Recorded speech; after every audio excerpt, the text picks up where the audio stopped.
Hi team, we're here for chapter 10 of Bloom.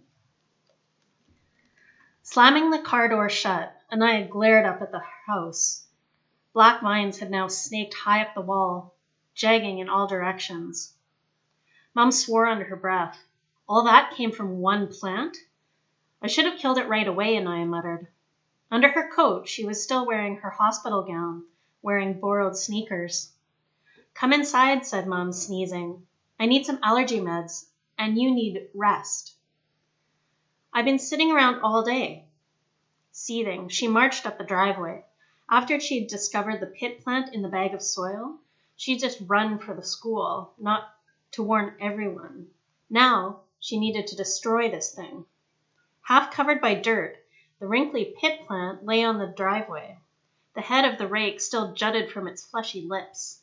Anaya pulled, and the wooden handle came out, shorter now after being melted inside the thing's guts. She gave the plant a kick. It shuddered, and she kept kicking with her strong legs. It felt good. Anaya, her mother said, hurrying closer. Be careful. Stay back, she told Mom. It might splatter. She gave the plant one more big kick. It had grown since this morning. From its bottom sprouted the thick vine that had spread everywhere, into the garbage can and forking up the wall of her house. She lifted the rake over her shoulder and brought the teeth down with all her might. The metal punctured the thick flesh. She wrenched the rake out and struck again and again.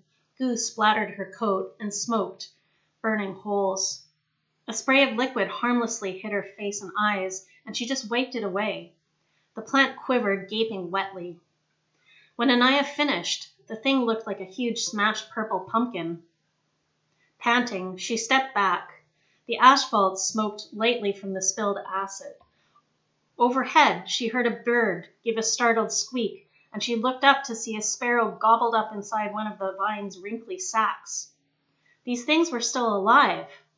Anaya's gaze lowered to the pulpy mess on the driveway and the thick central vine. It twitched. She brought the rake down on it until it was completely severed. The echoing clang of metal against the asphalt rang in her ears for a moment, and then it seemed unnaturally silent. She heard a faint creak from the vines and saw a sprig of berries sag, and one of the eating sacs droop a little. All of it looked withered suddenly.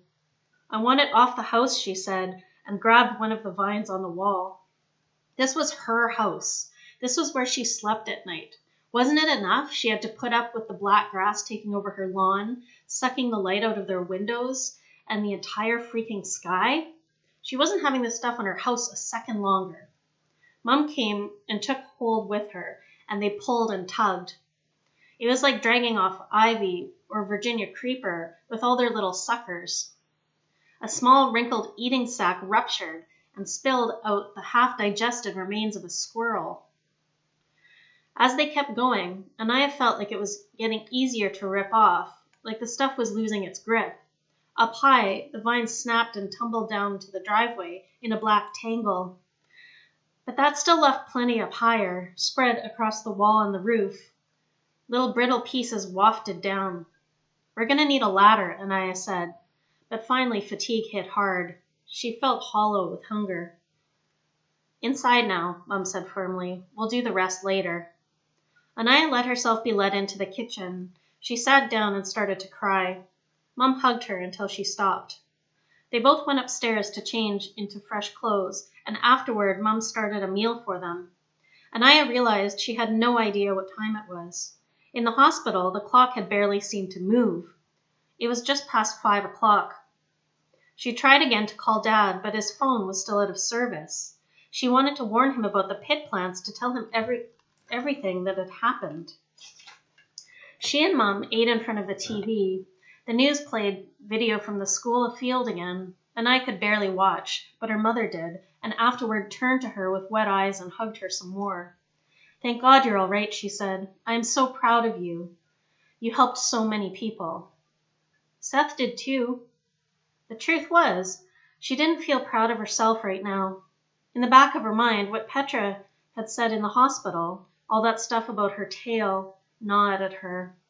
because she'd been telling the truth. Petra hadn't betrayed her. Anaya had been the disloyal one, telling everyone about her tale. She did it because Petra was getting so pretty, and Anaya wanted to keep her a weirdo like her so they could stick together.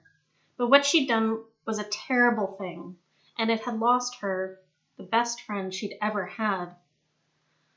On the TV, more news stories were coming in. There was footage from a farm in Bellingham. A cameraman walked through a pig shed. All the pigs were pressed against the wall, squealing in terror. In the middle of the floor were 3 big holes, and inside each the sealing lips of a pig plant that had just eaten something. Anaya put down her fork and swallowed queasily. Mom had her arm around her shoulders, and she didn't want to move. There was a video from Naperville, Illinois, of a field pockmarked with holes. 6 soccer players had fallen through during afternoon practice. "Try Dad again," she asked Mom. Mom dialed, then shook her head. "What if something's happened to him?" "Your dad is a very careful man, Anaya." She kept thinking of him walking along, the ground opening under him. What chance would anyone have? Anyone who wasn't immune to acid like her or Seth or Petra. Who would create things like this? She said with a rush of anger. Mom just shook her head. "Are you scared?" she asked Mom. "No." It was too quick. "I'm really worried about Dad." Mom gave her a squeeze and kissed the top of her head. On TV, people protested outside government buildings, demanding to be told the truth about these plants. Then the TV went dark, and all the lights in the house too. The dishwasher made a few last quiet sloshes, and then silence filled the house. "I want to stay," Petra said. "Did that street lamp just go out?" Mom said, glancing in the rearview mirror.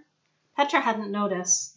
They were on the road to the ferry terminal, and judging by the traffic, lots of people had the same idea.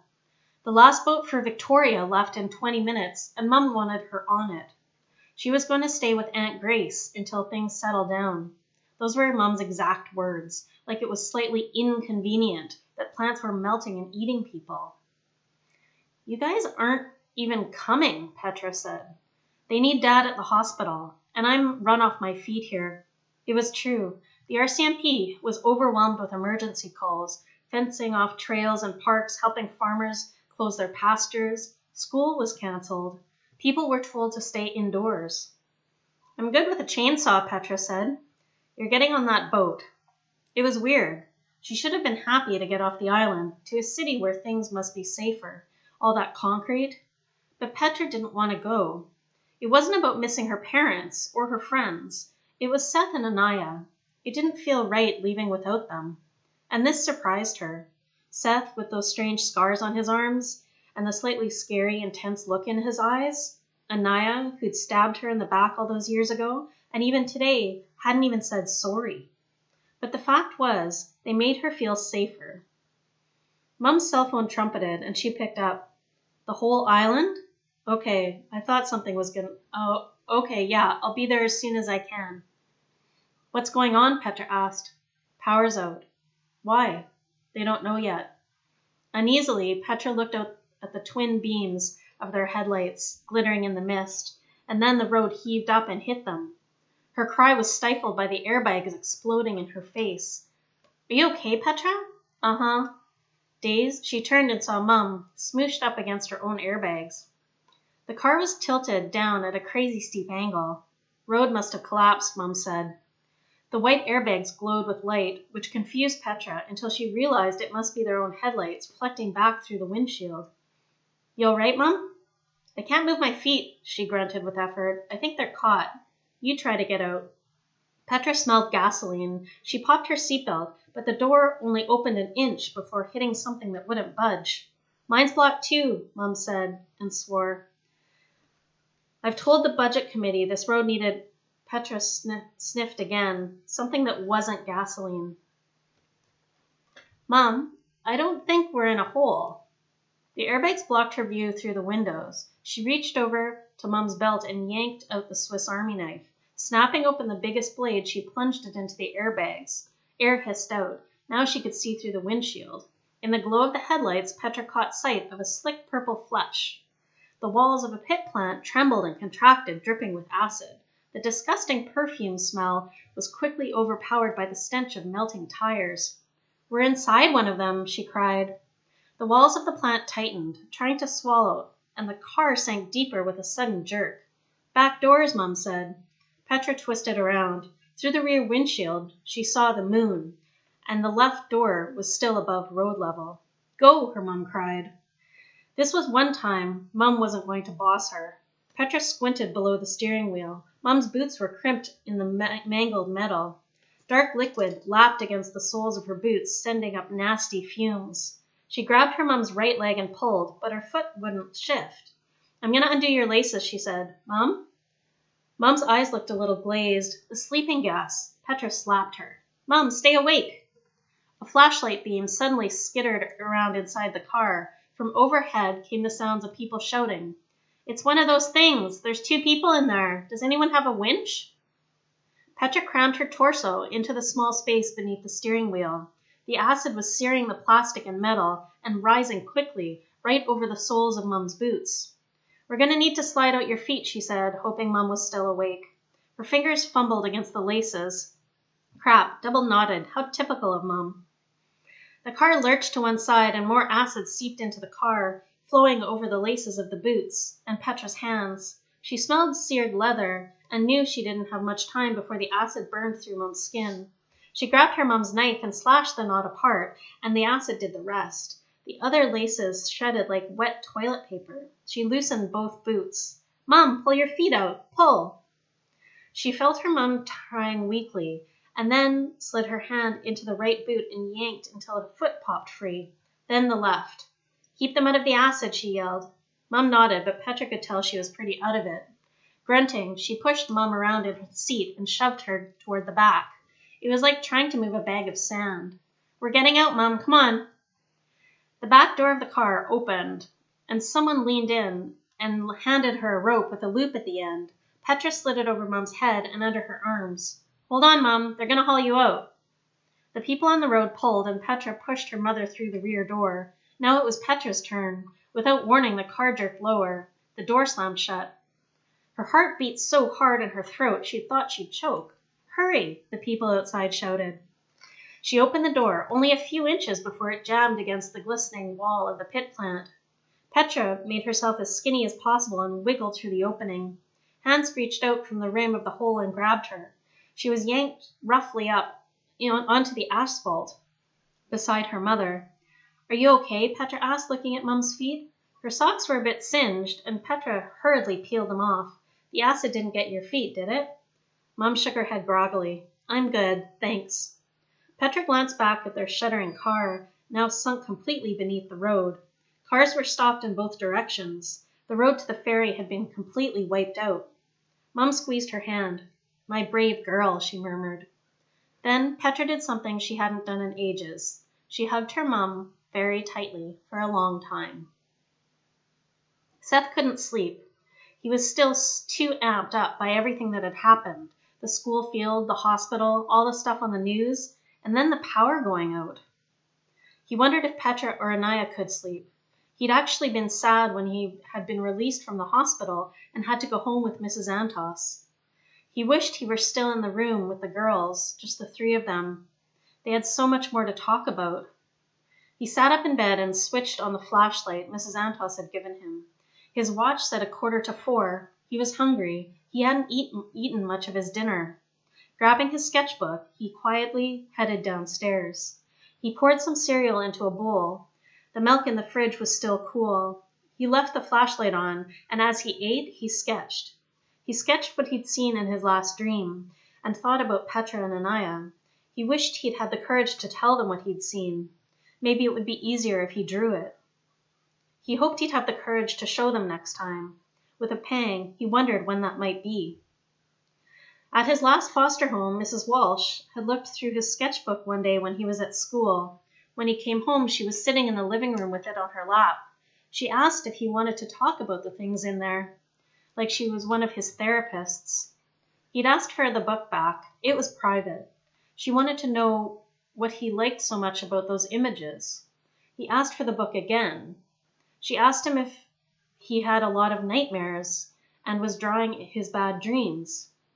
When he stood up, he shrank back in the chair, and he was surprised because all he'd done was stand up. Did he look scary?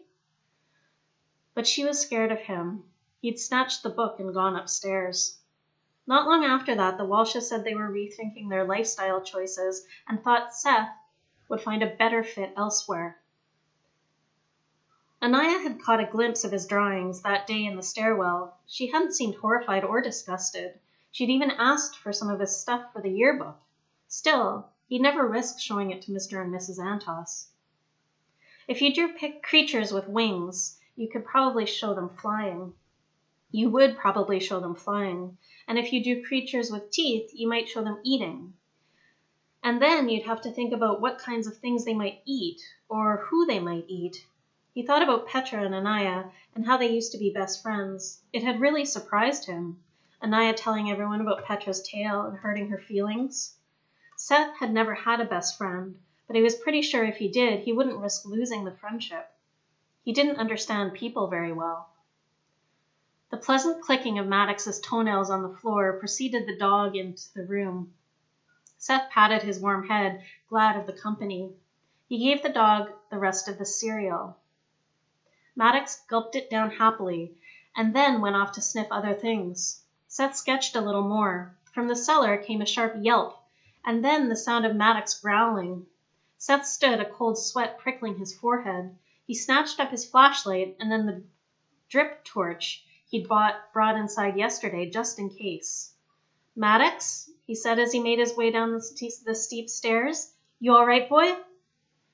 His flashlight beam skittered off the shelves where the Antoses kept all their preserves, then found Maddox. The dog was hunched, hackles raised, growling at a small hole in the dirt floor. "Maddox, get back!" The floor caved in and Maddox pitched forward into the maw of the pit plant. Seth lunged and grabbed the dog around the middle, pulling him back. Maddox's front paws looked a little singed, but he was all right. "You're okay, boy." Seth played his flashlight beam on the pit plant.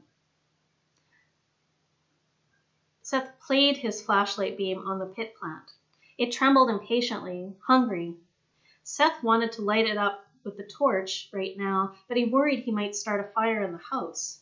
He spotted a thick black vine growing over the shelves of the bright preserves. The sight of the dangling berries made his mouth water, and he tried to ignore it. He followed the vine up as it branched across the wall and disappeared into the corners of the ceiling. The vines were growing through the house. He needed to tell Mrs. Antos. He was surprised all the noise hadn't woken her up already. "Come on, Maddox," he panted, hurrying up the steps. Maddox squeezed by his legs and ran ahead, limping on his injured front paws. When Seth reached the top floor, Maddox had already pushed his way into Mrs. Antos's room. He was barking. A wave of sickly sweet perfume hit Seth as he entered. "Mrs. Antos?" Even now he felt a bit shy, just barging into her bedroom. He heard no reply and played his flashlight over the bed. He stared and stared, trying to understand what he was seeing.